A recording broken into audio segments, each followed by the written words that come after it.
that's very important to know about, because when we talk about clarity, and this is what I had a really, really good mentor that said to me, obedience is a relationship. And I found that to be pretty accurate. And the reason for it is we want to teach your boy about, for lack of a better word, accountability. Okay. So what happens is we have these behavior consequence links. So I'll give you the simple, actually I'll give you the more complicated version.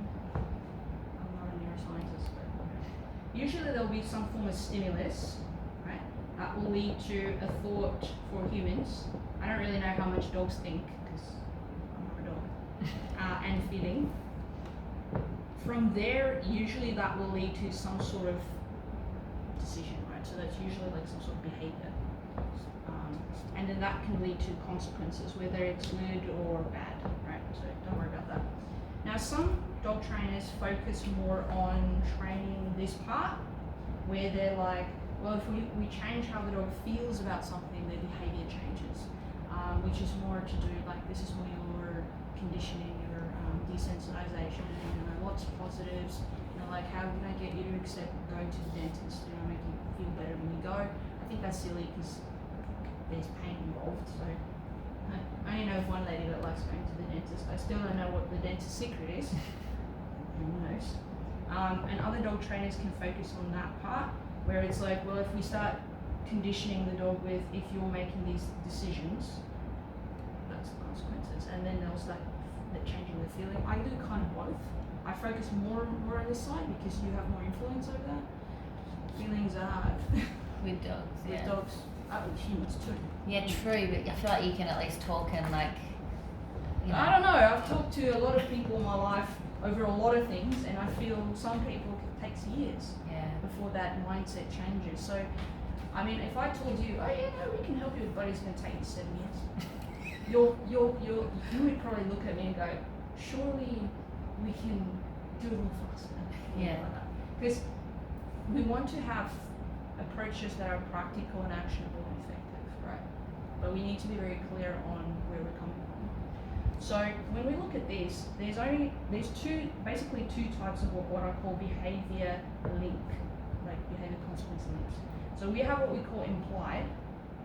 Implied means the behavior itself causes the consequence. So I eat chocolate, I feel good. Okay? I always want to use the electric plugs, but you guys don't have the same ones we do.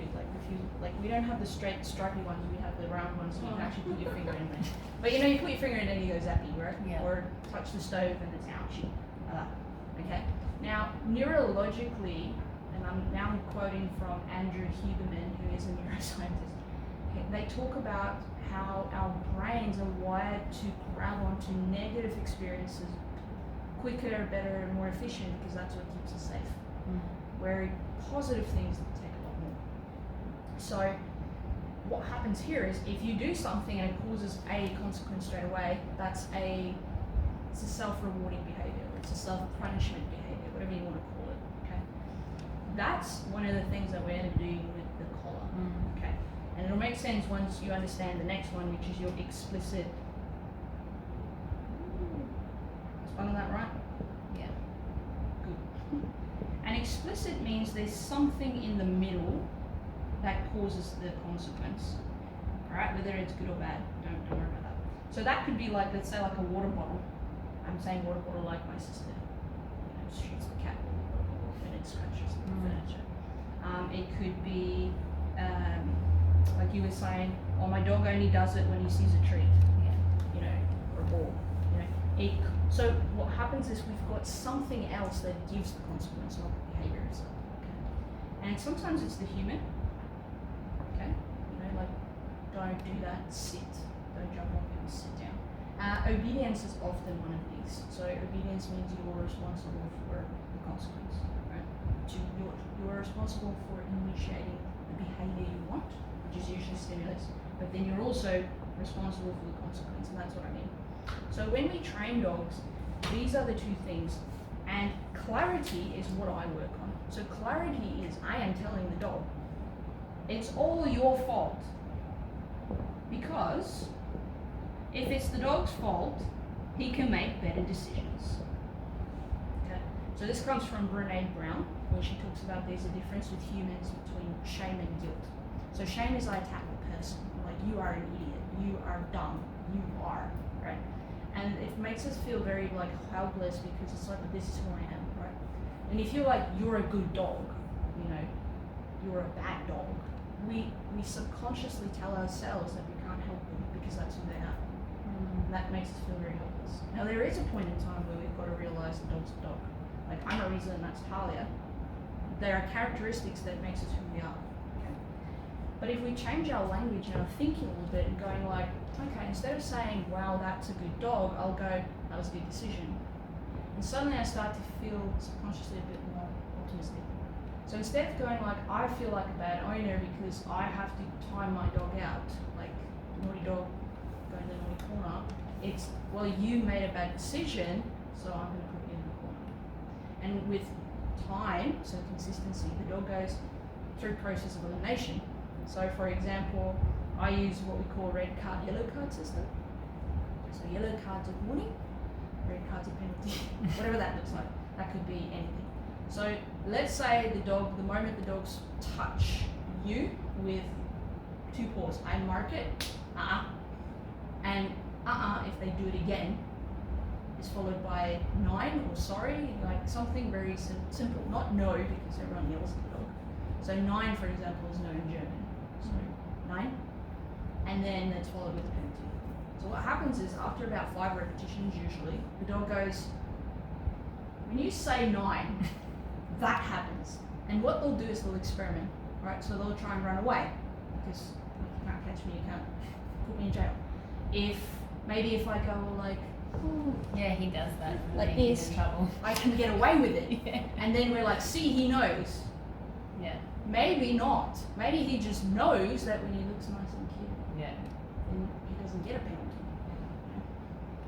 So in my viewpoint, you cannot talk yourself out of speeding ticket, but you can talk yourself into one. Right? So don't let the dog do that to you. Yeah.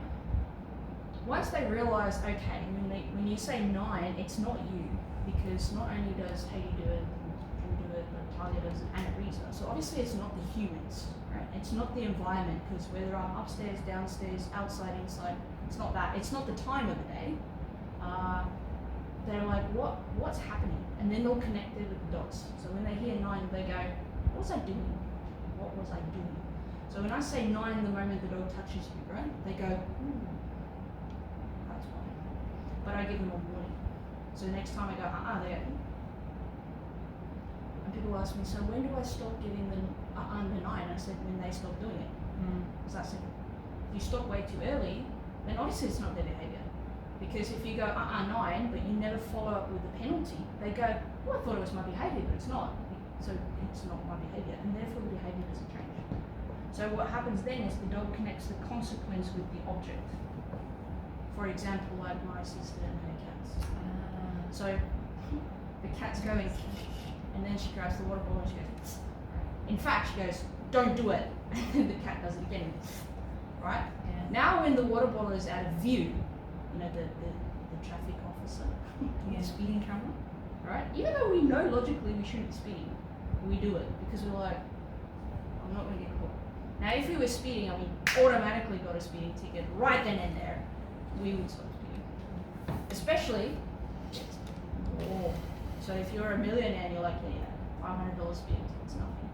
But if I make $400 a month and I get a $250 speeding, I'm going, ooh, dosage, can't afford that. Okay. So what I did with my sister's cats is I'd stand there and I'd go, Chucky, don't do it. And he looks and he doesn't see the water bottle and he scratches and then suddenly gets wet. And he's like, where's the water bottle?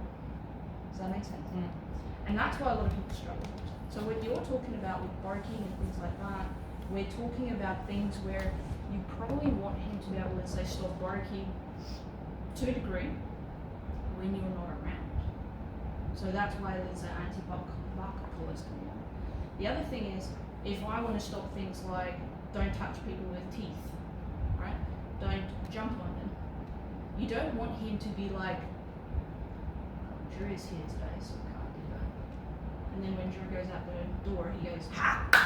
Right? We call that an owner absent problem. And we've got a problem with the kids with that because they think it's great when he jumps on. Like that is a problem with our training where it's Yes. hard to be consistent, and we have to get our kids in line with that because they do.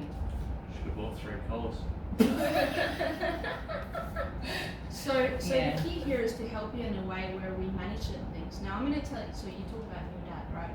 I'll tell you what happened with my mum. So I lived in Wanneroo, they lived in Southern River, which is like an hour drive. I picked my puppy up Saturday morning at 1 o'clock in the morning. I drove down the afternoon to introduce her. So she's in the car, I come in and I say, if you guys don't listen to me, I'm leaving. And my mum and everyone's like, so I'll bring her in. Now she's a very powerful breed. I know what she can turn into, so I have to be very diligent with what I was going to do. Needless to say, they didn't. They allowed her to bite and nip and jump, and I left them. And they were like, didn't see that coming. And I was like, I'm a woman of my word. You should know this by now, but whatever. So 2 weeks later, I was doing crate training. So I go down again. I said, all right, this is how it works. If you don't do what I tell you, she's going to get punished. Right? So my mum does the same thing. My mum actually listens. And then I go, 9 for her was sorry, 0 gets a timeout. As he was in the crate and she's sitting there, she does the good. And my mum looks, she does this, she goes, Rose, I do this. Yeah, Mum, why did you do that? So by manipulating a little bit and making them understand it's your fault that my dog's getting this, because I know I do not want my dog to be encouraged by the environment. So your responsibility is how are you enforcing it? Telling a child or another person something and they don't follow through, your job is then to follow through. It's that simple. So I don't know your kids. Yeah, that's interesting though. So punish Buddy by putting him outside if they're doing that play with him is basically what, yeah. So, Or but whatever we do it the other way as well. We say, okay, so we have windows of opportunity and we say, here's the deal. You want to play with it? Let them know. Ready and play. And then when you finish, don't finish. So if a child doesn't say the word, they don't get to play, and then both of them lose. And it's like you just need to. It's like a watch. We get controlled by the watch all the time, right? You're like you have TV time from 6 to 6:30. Out of that, no. So there's a window of opportunity. You take the opportunity. So you have to be able to tell them no, not now. It's not appropriate, but when. So children like to know that there will be opportunities, and so do dogs, because we're talking about a dog with specific intrinsic needs, which I will explain in a second. So the first thing I'm going to teach you is how are we going to create it where the dog thinks it's his fault? Because if he thinks it's his fault, he can make a better decision, and that's why I like on that call. And that's a process. So usually by lesson 4, 5-ish, the dogs are like, damn, I should have made a better decision. On the other side of that coin, I'm also going to teach you how to help him. There are some things we can help, like we can influence and force progress, and there are some things we cannot. And I'll show you how to do that. So the whole idea is we want to create that relationship where he struggles with something, right? He gets a consequence implied, and then you come and help. And he goes, I really like these people. Maybe they don't just yell at me. Because, I mean, maybe I did something wrong, but I don't even know what. And if I don't even know what, I can't change it. Or they go, I don't care. He